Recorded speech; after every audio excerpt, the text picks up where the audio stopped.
अभी तक आपने देखा, आरोही एम्बारासमेंट से बचने के लिए एक कैफे में आई थी। वो कैफे के सुंदर नजारे को देखकर आह भर रही थी, क्योंकि सुबह सुबह कैफे में सिर्फ कपल ही थे।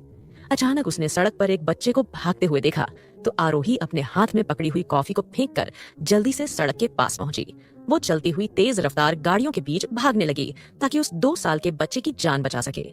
लेकिन तभी एक बहुत ही तेज रफ्तार के साथ आई हुई गाड़ी उस बच्चे को उड़ाने ही वाली थी और आरोही उससे काफी दूर थी। मगर अचानक एक लॉन्ग ब्लैक सूट पहने आदमी ने आकर उस बच्चे को अपनी गोद में उठा लिया।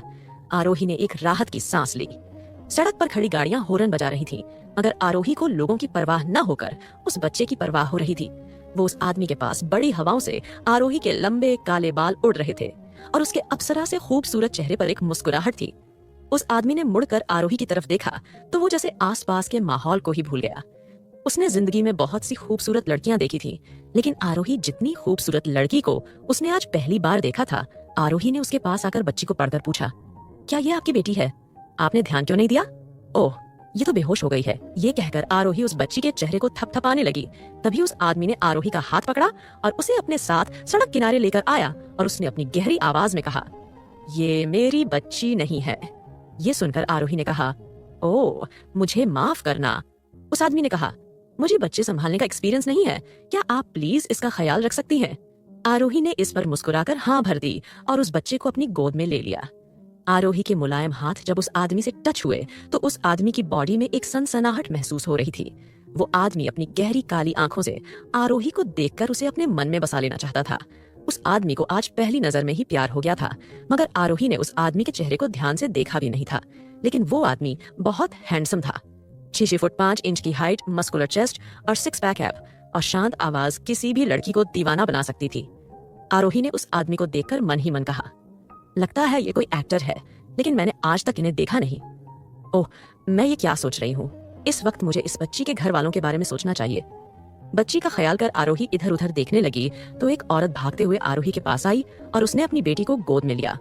आरोही ने उस औरत को समझाया। उस औरत को समझाते हुए भी आरोही उस आदमी को बहुत अट्रैक्टिव लग रही थी। उस आदमी का मन किया कि वो आरोही को और जाने, लेकिन वो काफी इंट्रोवर्ट था, इसीलिए वो बस दूर से ही आरोही को देखता रहा। आरोही बच्चे को सौंपने के बाद वहां से जाने लगी।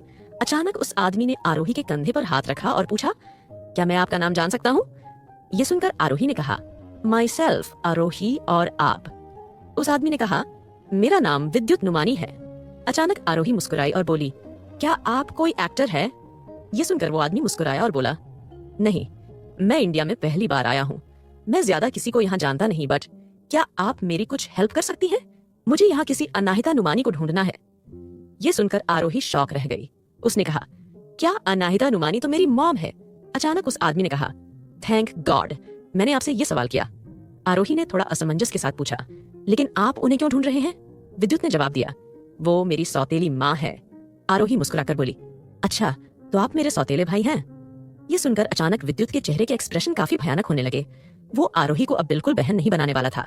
वो अब आरोही को सिर्फ पाना चाहता था।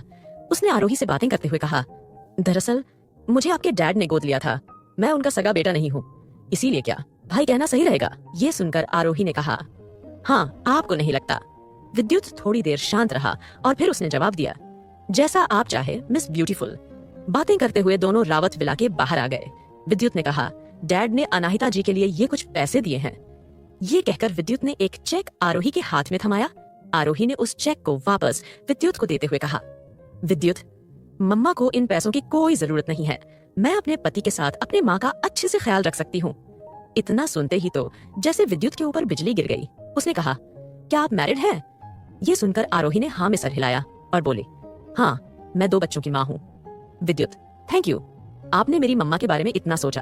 अब मैं चाहती हूँ कि डैड मम्मा की लाइफ में इंटरफेयर ना करे। हमें डैड की कोई जरूरत नहीं है। आरोही इतना कहते ही विला के अंदर चली गई और विद्युत पुत बना बाहर खड़ा रह गया। अपनी 35 साल की जिंदगी में आज उसे पहली बार किसी से प्यार हुआ था, पहली नजर का प्यार, लेकिन वो किसी और का था। विद्युत ने अपनी मुट्ठियों को भींचा। वो फिर एक क्लब में जाकर ड्रिंक करने लगा। क्लब में काफी ज्यादा शोर था जो विद्युत के कानों में चुभ रहा था। अचानक उसे अपने पैर में बहुत ज्यादा दर्द होने लगा और वो नीचे बैठ गया और अपने पैर को पकड़ने लगा। कुछ लोग विद्युत के पास आ गए। एक लड़की ने विद्युत के पैर को छू कर देखा और बोली, मैंने मेडिकल की पढ़ाई की है, क्या मैं आपकी कुछ हेल्प करूं? ये सुनते ही विद्युत ने अपनी गुस्से से भरी आंखों को उठाया और उस लड़की को देखकर विद्युत ने शराब के गिलास को उस लड़की के मुंह पर फेंक कर मारा। उस इनोसेंट लड़की की नाक में कांच चुभ गया और बहुत सारा खून बहने लगा। बहुत सारे लोग चिल्लाने लगे और किसी ने एम्बुलेंस को फोन करने की कोशिश की तो किसी ने पुलिस को। तभी विद्युत उस बेचारी लड़की के बालों को पकड़कर बोला, अगर किसी ने पुलिस को कॉल किया तो मैं इस लड़की को जिंदा नहीं छोड़ूंगा। ये सुनते ही सब ने अपने अपने फोन छुपा लिए। विद्युत ने फिर उस लड़की को छोड़ दिया। वो लड़की रोने लगी। उसका खूबसूरत चेहरा आज बिगड़ चुका था। जिंदगी में अब वो लड़की शायद किसी की मदद करने का नहीं सोचने वाली थी। विद्युत गुस्से में एक रूम के अंदर गया। उसने अपने पैर को देखा तो उसके पैर पर एक गैजेट बंधा हुआ था जो कि समय के साथ काफी ज्यादा टाइट होता जा रहा था। दरअसल विद्युत को जब भी ज्यादा गुस्सा आता था तो वो कुछ ना कुछ गलत कर देता था। वो कई बार कई बेकसूरों की सिर्फ और सिर्फ अपने गुस्से की वजह से जान ले चुका था। इसी वजह से विद्युत के थेरेपिस्ट ने उसे कहा था कि वो अपने लिए एक ऐसा गैजेट ले ले जिससे जब जब विद्युत को उसके पैर में दर्द हो तो वो अपने गुस्से को भूल जाए। लेकिन आज वो गैजेट उसके गुस्से को दबा नहीं पाया था। वहीं रावत विला में आरोही जब अंदर गई तो उसकी माँ ने आरोही के चेहरे को पकड़कर पूछा, दोस्त क्या तुम ठीक हो? ये सुनकर आरोही ने हाँ में सर हिला दिया। आरोही ने फिर केयर टेकर से पूछा, क्या आपने मम्मा को खाना खिला दिया है? केयर टेकर ने कहा, मैडम दरअसल ये धानी के हाथों से ही खाना खाती है। धानी बेबी से इनका काफी ज्यादा लगाव है आरोही। ये सुनकर आरोही मुस्कुराई क्योंकि उसकी माँ धानी में ही अपनी बेटी देखती थी। आरोही फिर वहां से जाते हुए बोली, मम्मा को टाइम से आप खाना खिलाकर सुला दीजिएगा। ये कहकर आरोही अपने बेडरूम में गई। अद्विजय को ना देखकर आरोही ने अपने लिए एक ऑइंटमेंट निकाला और अपनी दुखती हुई कमर को ऑइंटमेंट की मदद से आराम देने लगी। अचानक आरोही के दिमाग में एक नया प्लॉट आया और वो नोटबुक लेकर एक स्टोरी लिखने लगी। तीनों बच्चों के आने पर आरोही बच्चों की डिमांड पूरी करने में काफी बिजी हो गई। ऐसे ही 3 महीना का समय बीत गया। अनिका की प्यारी सी बेटी सबकी जान बन चुकी थी। वो बहुत गोलू मोलू सी और प्यारी थी। उस बच्चे का नाम अद्विजय ने रैना रखा था जो कि काफी प्यारा नाम था। अद्विजय नहीं कभी अपने खुद के बच्चे को तो इस तरह खिलाया नहीं था, लेकिन अब वो अपनी माँ के बच्चे को खिला रहा था। ऑफिस के बाद अद्विजय अपने डैड के साथ उनके घर जाता था और रैना के साथ खूब सारा समय बिताता था। अनीता जी को भी काफी राहत मिल जाती थी। अद्विजय के पिता अपनी बीवी के लिए काफी परेशान थे, इसलिए उन्होंने विदेश से अनिका जी को आराम देने वाली काफी सारी मेडिसिन और थेरेपिस्ट का इंतजाम किया हुआ था। इस बीच आरोही कई बार विद्युत से मिल चुकी थी। जहां आरोही उसे अपना भाई मानती थी, वहीं विद्युत के तो कुछ और ही इरादे थे। विद्युत का प्यार अब और भी परवान चढ़ चुका था क्योंकि विद्युत हमेशा से एक रोमांटिक थ्रिलर बुक को बहुत पसंद करता था जिसकी राइटर आरोही थी। और जब से उसको ये पता चला था तो वो आरोही के लिए और ज्यादा पजेसिव होता जा रहा था। उसने आरोही से कहा, आरोही मैं आपकी इस बुक को काफी पसंद करता हूँ, इसीलिए मैं वापस अमेरिका जाकर इस पर एक वेब सीरीज बनाना चाहता हूँ, तो क्या हम इसको लेकर कुछ डिस्कशन कर सकते हैं? आरोही ये सुनकर काफी खुश हुई और उसने कहा, रियली क्या आप मेरी नई बुक यानी पोजेस्ड बाय विलन पर सीरीज बनाना चाहते हैं? या I am definitely sure about this project, विद्युत ने कहा।